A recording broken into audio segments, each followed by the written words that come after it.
and welcome to Kitchen Counter Crafts. If you like this video, would you please like, comment, subscribe, and share? Now let's get on with today's video. Today I wanted to show you the first attribute of God. And as I mentioned in the overview video, I already have sketches of the things that I kind of saw each of the attributes being, but I wanted to walk you through my process of how I come about all of this.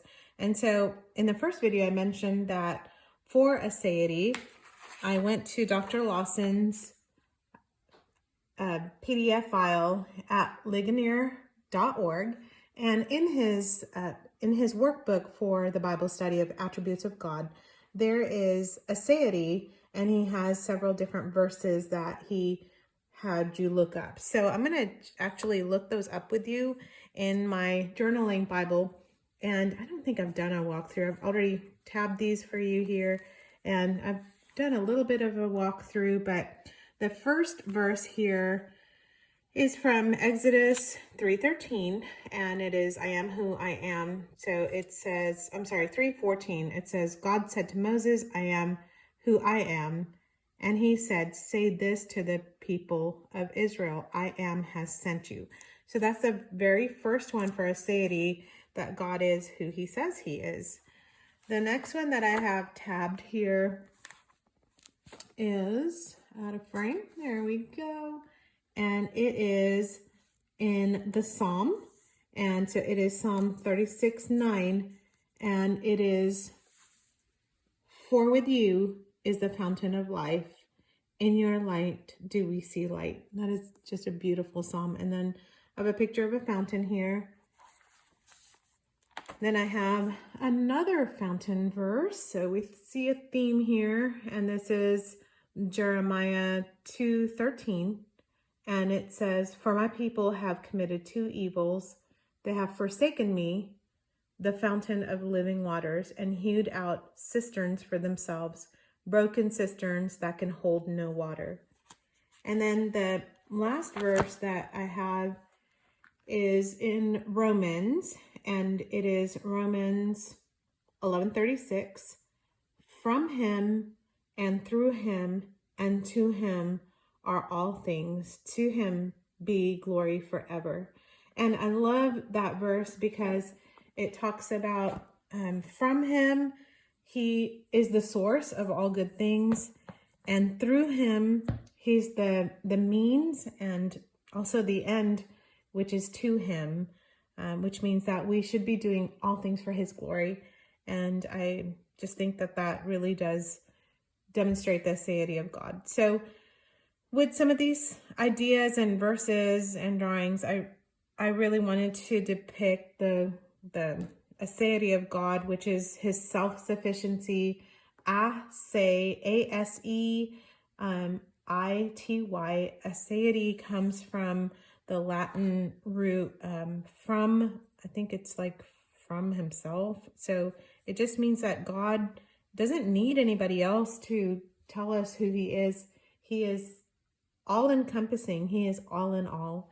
And so for me, I think the fountain does a good job of depicting that. So I actually bought some of these brush pens on Amazon, and I don't get any kind of a credit or anything for that. So there, you can just look up all kinds of different brush pens and see. And I just sketched out the word ASEITY. I'm not positive how I'm going to have it on my drawing for the Bible study, because one of the things we wanted to do was to give each of the ladies a blank kind of a coloring sheet, because we did that over our Bible study in the summer, and it was on the I am statements of Christ, and that went really, really well, because the ladies really, some of them want a tangible kind of a hands-on approach to Bible study. So it gets really tiring kind of listening to somebody speak like you're doing right now. But one of the things I really want you to do is go ahead and for these videos, grab a pencil. I'm just using a regular number 2 pencil with a beat up eraser.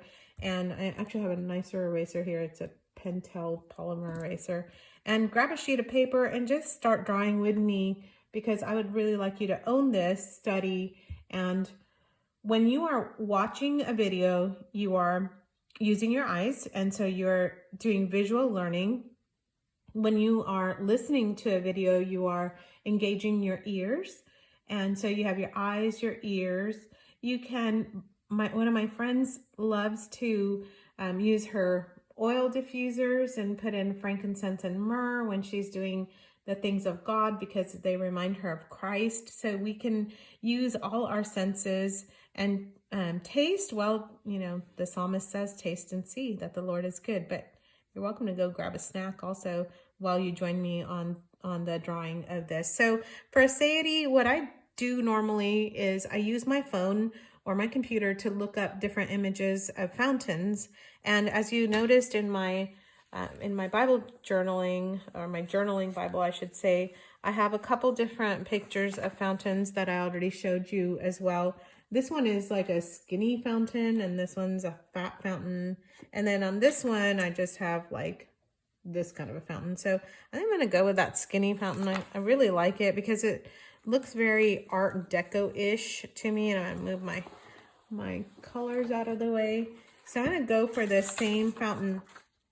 And one of the things that I like to do is use, well, I actually don't like to use a ruler, but hang on, I'm going to grab this thing, and it is just a business card. I'm not going to show you whose it is, but I keep it in my Bible because it helps me to have a straight line when I'm drawing. And again, I'm not known for my straight lines, so, you know, just get it for whatever it's worth.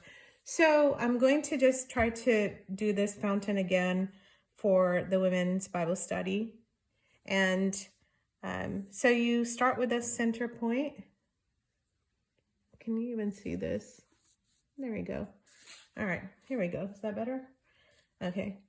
So I'm going to start with a center point, and we might want to just zoom in a little bit more so you can see what I'm doing.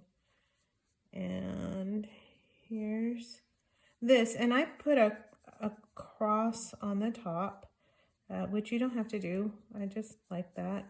And then you just start sketching it out for whatever image that you have in front of you. But this is really how I do it. I Google and I look online. There are some beautiful fountain images. Uh-oh, here we go. First straight line. Okay, and I can already tell this one's outside of this one. It doesn't matter though. I'm going to just tell you, don't stress out about it, because we are using a pencil, and a pencil does an amazing thing. You can erase it. So that's kind of what we're going to do here, is if this goes a little wacky, we're going to erase. And then the other thing you can do is pretend like, oh yeah, I was shading that in, you know, so you can do that too when you are drawing. So I'm going to make a line here and make that first bowl. And so just a bunch of different lines, and take your time. It's not a race, but what we're doing is really trying to think about who the Lord is and the things that he does for us, especially in ASEITY. If you are looking for a wonderful study, like I said, Dr. Steve Lawson's is amazing. There is a wonderful, wonderful sermon that was preached at the last year's Ligonier conference, and it was by Dr. Michael Reeves, and it's called From Everlasting to Everlasting. And in it, guess what? That's the first time I ever heard the word ASEITY of God. And what he says is that the Lord is like a fountain. And it's really where I started getting that imagery. And I thought it was Dr. Michael Reeves who came up with that. But guess what? It was God who came up with that. Even better. So my lines are crooked. I know. It's okay. It's my drawing. And I want you to just own your drawing as well. And what you do is you first sketch it out and you jot down kind of how you want it to be. And then you can come back in and really fill it in to all those details that I have like in that Bible journal. So I'm going to try and find a center point here. You're working, hey, you're centering on the cross, right? Isn't that beautiful? So you're going to try and center all of this with the cross. And okay, I think that's pretty good. And then what's next? Then the bowl kind of comes in and then it goes straight again. I probably should have used a ruler. It's okay. We're going to go with my business card model because, you know, life's not always a straight line, is it? Okay, there's the body of my fountain. And then down here comes all this glorious detail. And there's just a bunch of different rings here. In fact, this part is like, I kind of cheated and pretended like there were rings. And out again, kind of opposite of the bowl. There we go. That line's too long. There we go. And then out yet again with some circly drawing and then straight down for your base. And then there's a bowl down here to catch all the water. So I'm going to just put that this way and have it like this as a big base. Yes, I know my Bible journal drawing does not look like this, but that's okay because every time I draw stuff, it just looks different and it doesn't matter because it's not like at the Bible study people, well, they might be looking at my Bible. I don't know, do I? But most of the time, they're not going to be looking at my Bible. It's not about me. Remember, Rana, it's not about you.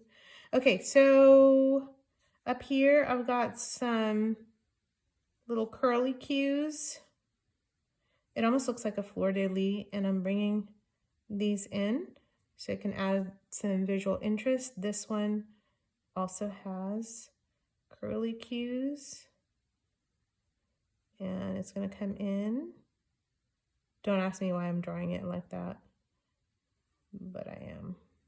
There we go. And then this one has some really pretty elements to it, and it kind of goes in and out. And then this kind of fans in. There we go. And then I have some circles, kind of loops. You know, I don't know why they don't go all the way up, but they don't. Oh, maybe it's like a leaf, I guess, pattern. Okay, we're just gonna draw it the way I have it. There we go. That part's going into this. Fix that here. Okay, almost done. And this one goes this way. This one goes in. And then I'm also gonna bring these in to the center. And then I have two more. One goes here, and then one goes here. Okay, and then here there's kind of an interesting little detail. It's a four-leafed flower. There we go. And then some leaves that go all the way down.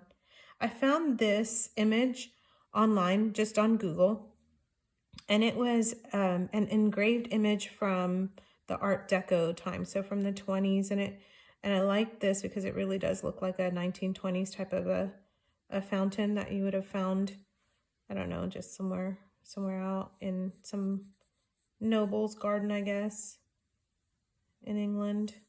I like all those kinds of things, and just thinking about where these fountains were found.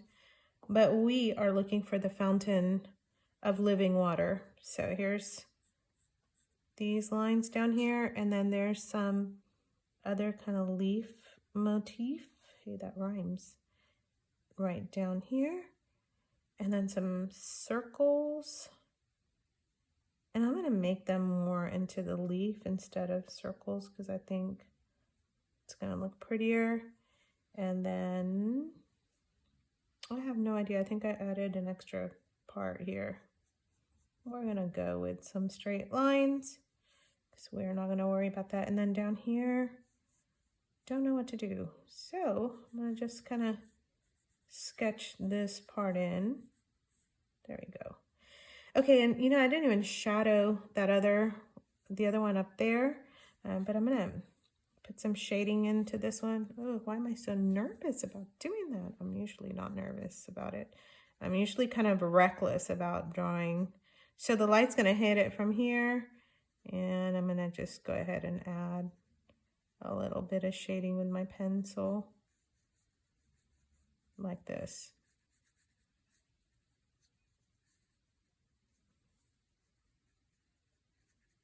Okay.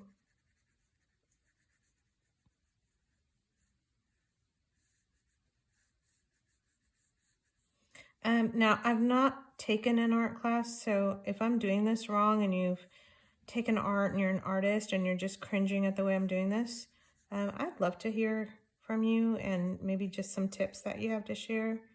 Because again, this is just Mona's drawings, and I'm not a professional. Do not try this at home. Actually, I want you to try this at home.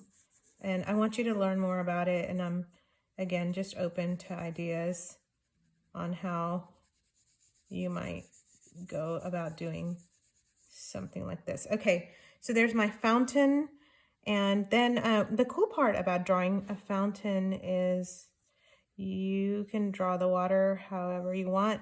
And it's just kind of in U's and straight lines. So it's as much or as little as you want to add. And then I also like to add just some droplets of water like this one's coming out, kind of like that. And a few droplets in between here. And this part is just going to pour out in here, as is this one's just going to pour like that, see? So up here, you're making it go more into a fountain, but down here, they just fall out of the bowl. So that's the look you're going for.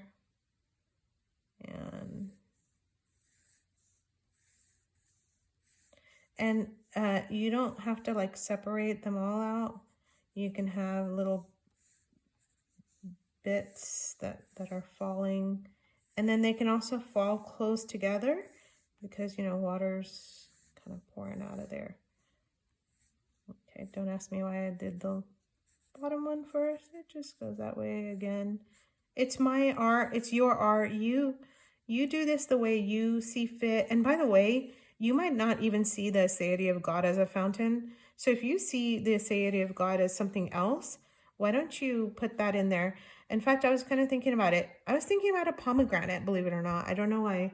I think it's because the pomegranate's always so full and just so yummy. So I was thinking, well, I could do a pomegranate, but then I thought, are people gonna get what a pomegranate stands for? I don't know. So I just wanted to go a little bit more with scripture, with the verses that I saw there, and that's it. So we can color this in, or we can leave it. I'm actually just going to leave it so that the ladies can color it in, and I'm going to clean up my lettering up here. I'm also going to go ahead and add the verse addresses so that the women have that as a reference. But that is what I have for the ASEITY of God. Thank you for joining me. And the next one we're going to do is going to be the spirituality of God. And by the way, I just did these as mini sketches. What I'm going to do is I folded up a piece of paper into 16 squares. The last one just says attributes of God. But there are 15 attributes in the Lawson study. And I'm going to make these into 2 sheets of papers with 8 attributes, well, 8 and then 7 on one. And so we can print them out for the Bible study and cut them out to give out as cards. But also at the Bible study tables, I want to have some coloring sheets that are specific for our study as well. So this is the ASEITY of God. I hope that this was a blessing to you. Thank you for joining me today. And until the next one, I'll see you later. Bye-bye.